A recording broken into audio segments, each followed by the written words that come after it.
Hello, my lovelies. Welcome to Torrin Talk, YouTuber edition. Yeah, so I thought today I would talk to you guys about some of the YouTubers that I follow. Not the huge heavy hitters, like I still watch Jenna Marbles. I never miss one of Jenna's uploads. I'm OG Jenna Marbles. So yeah, we still ride. I still watch Bunny over at Graveyard Girl. I don't watch every vid because the toy ones don't really do much for me, but anytime she's sitting in her closet or the tea vlogs are probably my favorite. I also love when she tries on shoes and clothes. So, yeah. But I still watch Bunny pretty much on the regular. And of course, you know, the big ones, like I check in at Clever Style to see what the girls are up to. I check it in as is. I watch the Try Guys sometimes. Depends if it's, you know, something that piques my interest. So, you know, React Channel, I still watch React Channel. The kids and the elders especially. But, you know, like everybody watches all that stuff. But I wanted to talk to you guys about some of the... They're not small, really, YouTubers. I'm pretty sure they all have more subscribers than I do, but they're not what you'd call the big, you know, they're not in that upper echelon of, you know, I have 5 million viewers kind of thing. You know, they're in the hundreds of thousands, which is totally cool. But I just thought I would share with you some of the people that I watch for my own enjoyment, because maybe you'll be into them, maybe not, I don't know. Judge me for my choices. So... I like drama channels. Being a YouTuber, I do actually pay attention to YouTuber drama. And most of the drama on YouTube, other than the Paul boys, is almost always in the beauty community. For some reason, if you follow any of the YouTube beauty community, you know that Jaclyn Hill is really dealing with some stuff right now because of her. She did not pick a good lab to do her makeup. Her lipsticks are, you know, gross. Before that, there was the whole James Charles, Tati Westbrook, Jeffree Star, you know, fiasco. Yeah. So, Team Tati always, and Team Jeffree. That's the way I am. They're more OG. They're more my speed. James Charles is a little hyperactive for me. Any hoodles, since, of course, there is always drama happening, there are drama channels. There are YouTubers out there who collate all of the drama. They hit Insta stories, Snapchat, Twitter, everything, and they get all of the receipts. There are two that I especially am fond of. Also, everybody I mention, I will link to their channels down below, so you can go find them. The first is Peter Mon. I love him so much. He's such a silver fox, but he is so silly and funny, and he never makes fun of anybody in a nasty way. He gives you the drama and he talks about it, and I love, because as a gay man who is my age, I think he's got a couple of years on me, but not very many, he has experienced and went through the stuff. Do you know what I mean? So he has a lot of great words of wisdom, not only to the LGBTQ plus community, but just the community of humans and humanity in general. The guy knows his stuff, and I find him sweet and caring and wonderful. And apparently he's got like 4 other channels, which I should probably check out because I really love Peter. But thus far, I'm there for the drama channels. I like his drama channel. I find it very, very fun. So that might be somebody you want to check out. My other favorite drama channel is called The Viewer's Voice. That's Nick. Nick is beautiful. Nick used to be a model. Mostly Nick does voiceover drama, but every now and then he's on camera, and I'm always happy when he's on camera because I like to look at pretty things, and Nick sure is pretty. He's on vacation right now, so he's been filming with Rich Lux, who is another drama channel, and those two together are magic. They are hilarious.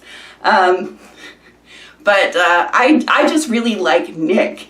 And I love Nick because Nick will always give his opinion. For the most part, Nick really tries to like report the facts, you know. Weirdly, old school journalism seems to be happening in the drama channel community. They try to be impartial and they try to just report the facts. But sometimes opinion leaks in, like current journalism. I minored in journalism, BT dub, so the state of journalism today makes me angry. Yeah. But, yeah, I just love Nick. And if anybody's acting up, Nick throws the hammer down and tells them what for, which I enjoy. I like a sassy man. So those are my two favorites of the drama channels. I do watch some other ones. Like I watch T-Spill and Karina Kaboom and a couple of the others, you know, off and on. But these two dudes, my favorites. Okay, let's change the subject to something completely different. If you're into the darker side of YouTube, there is Ask a Mortician with Caitlin. I think her last name is pronounced Doody. I love her. She is amazing. Anything you could ever possibly want to know about death or the funeral industry or famous corpses or any of that stuff, Caitlin's got you covered. Weirdly, she is the one that convinced me that I should have a death plan. When I turned 40, I decided I would start payments on my funeral arrangements because I didn't want to leave that for whoever survives me. You know, if Joe outlives me, he's not going to have to worry about that. It's all done. You know, my death plan, you know, where I want it to be. I want to be cremated. I do not want to be buried anywhere. I don't want to be buried in the ground. I want to be cremated. You know, I need to put a playlist together for them to play for my life celebration because I don't want a Moby Mary place. I want... The hardest thing for him is that I kind of want my urn or whatever to be a disco ball. I don't know. Any hoodles. I wanted to have everything paid for, done, so that nobody would have to wonder about what my wishes were when I die. I am not afraid of dying. I don't want to die, like right now, but it's inevitable, so why sweat it? But I didn't want to leave behind people that had no idea what to do and a horrible expense and all that stuff, because I don't have children. So, you know, if Joe does go first, it'll be one of my nieces that's probably going to have to deal with my stuff. So I just want it all to be done for her. Do you know what I mean? So I don't have to worry about it. And I never thought about doing that until I started watching Caitlin, because she talks about all that stuff. She also breaks down how much things should cost, you know, and what happens when you die. And I don't know, I found it very freeing, like all kinds of things that you're like, ooh, I don't... She gets rid of all that. It's not a scary thing. She calls her viewers death enthusiasts.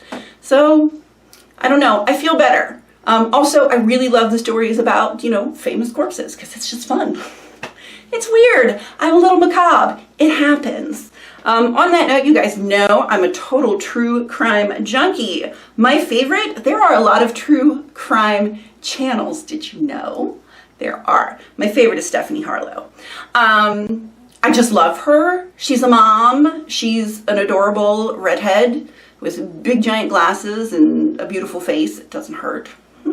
But she's also, I like the way she talks. She's very serious. She really does her research. I mean, y'all, because I listen to lots of true crime podcasts and stuff, and this you can totally listen to as a podcast, if you so desire. But I usually watch her because she'll also add pictures and stuff, and I just feel like we're having coffee together.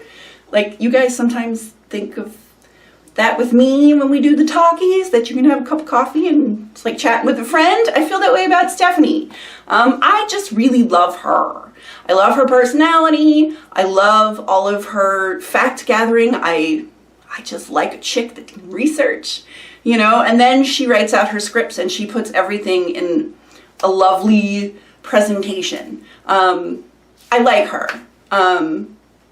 Yeah, I dig her. If you're into true crime, please go check out Stephanie because I think she's awesome.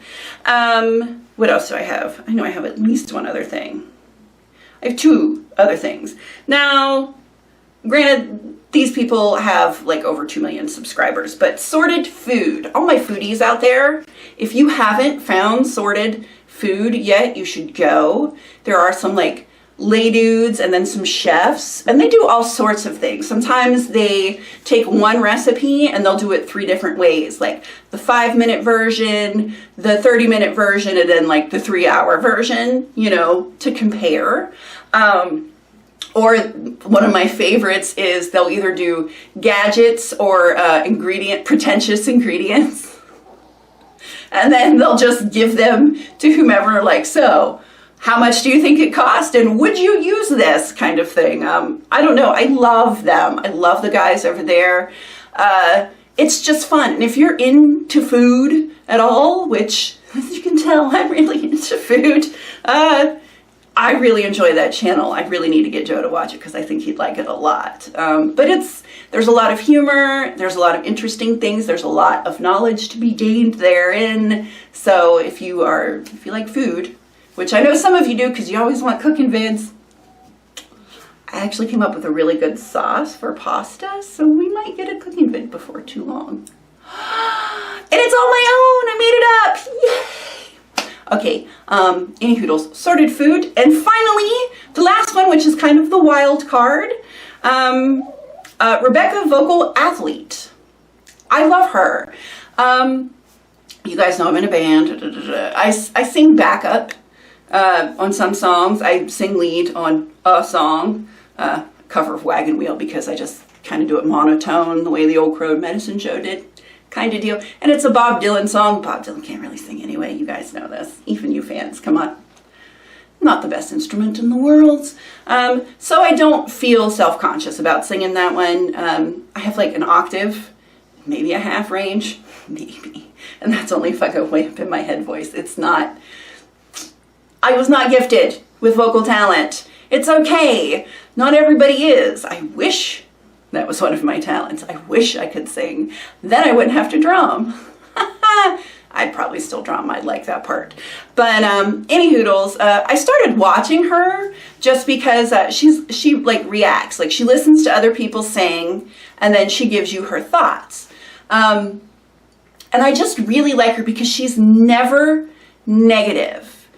Even if people flub or whatever, she'll explain what has happened. Like the vocal cords were tired, so this is what happens. Or, you know, and as she says, it happens to everybody. Every professional singer, if you sing for a living, sometimes you're just tired, sometimes you can't hit the note, and it happens, whatevs. Like she never harps on that, but she will explain sort of what they could have done or what they might try in the future if they can feel a certain thing happening. And it sounds, I don't know, at first I wasn't quite understanding like some of the terms she uses, but I think she broke it down for some of us that weren't as knowledgeable, because like the more I watched, she got really good at explaining things where I could really understand them. And it has really helped my singing. That sounds terrible, but, or like not true, but it has. Just listening to the way like she talks about, you know, forming your mouth this way, and she'll demonstrate things herself, just different things like that. It has really helped me because now I can break down what I'm doing wrong a lot better. I don't know. I love her. Also, she has a fabulous personality. She is adorable and I just dig her. So I think you will too if you're interested in all. She reacts to all sorts of genres of music, which is great. I found her because she was reacting to a BTS video, and then I just watched pretty much everything because I just really enjoy her. So yeah. So that's what I watch on YouTube. You know, when Joe's watching his 8 millionth rerun of MASH, I put my headphones in and I watch stuff on YouTube, and this is the kind of stuff I watch. I do usually watch Stephanie first thing in the morning with my coffee. We have coffee, you know, while she tells me about whatever murder we're talking about that week. Although she did an excellent series on Natalie Wood. You guys, go watch the Natalie Wood series. Seriously. If you're into Hollywood, true crime, the whole deal, it's fascinating. And it is the best research I have ever seen done on Natalie Wood, because she starts from when she was like a baby. She even did her mom. So the whole picture, you don't just get a snippet or this is what happened there. It's like 5 parts. It's excellent. Seriously. I recommend. Okay, before I go, I think you guys might want to see the puppy. You want to see the puppy? He's sleeping. I'm gonna wake him up. Oh, he's squeaking. He's whining. I woke him up. He was sleeping with his tongue out. It's my only dog that does that, which is kind of funny. Oh, look at him, so sleepy. Don't let this fool you. Don't let this fool you. This is an alligator. He's full-on catfish alligator teeth. Nip, nip, nip. He's bit me in the nose. Haven't you? Oh, now you're acting all sweet for the camera. Vicious, he's vicious. And only a puppy weight. Oh my gosh, you make the most pitiful sounds. He is apparently very sleepy at the moment. Are you? Are you sleepy? But look how big he's getting. He's getting so big. I've already had to change his collar, his Seresto collar. I've had to loosen it 3 notches. He's growing too fast. Not fast enough for Murphy, though. Murphy, so mean to him. Cass loves him. Cass tries to play with him, steps on him sometimes. Danny has a love-hate relationship. She loves him, and then other times she just can't be bothered, so I don't know, I guess that's most siblings. But Murphy refuses to play with him. He tries to get Murphy to play. Murphy will go play with Cass. I know. Oh, little guy. But that's okay. We have puppy playtimes up at Petco for, at least 2 more months. So 3 more months. I might have 3 more months of that. Yeah. So, he does get to go play with puppies. And he did so good yesterday. We had band practice. He got to sit on Auntie Julia's lap for almost all of band practice. He just sleeps. Instruments and stuff don't bother him. So, but it helped. Joe played guitar for him for a lot. When I first put the drums out, he didn't like those at all. But he's okay now. But he loves guitar. Joe plays guitar for him all the time. We're weird. What can I say? Alrighty. That's it from us today. Hopefully there are some people that you enjoy. I specifically didn't do any beauty gurus and no hair gurus or any of that stuff. Nothing in my lane. I went to different genres. Yeah. Because you guys already know all the hair people that are worth following. You all follow them, I'm sure. Or I don't know, maybe you don't. Maybe, are we going to have to do that one day? I don't know. Let me know. Do you want me to tell you the beauty gurus I follow, like the hair peeps? Any hoodles? Yeah. I will see you on Thursday. We are trying out a new foundation that was a request from the Wessex Mermaid. Our own. Yeah, she saw an ad on Insta and was like, hey, you gonna try this? This might be interesting. So, if you want to find out what that is, check out Thursday's vid where we try it out. And we'll see. It's one of those foundations that's supposed to change its color depending on the color of your skin. Magic. Sorcery. I guess we'll find out if it works, won't we? Alrighty. Until then, have a great day. I love you guys. Say bye, Amos. Bye.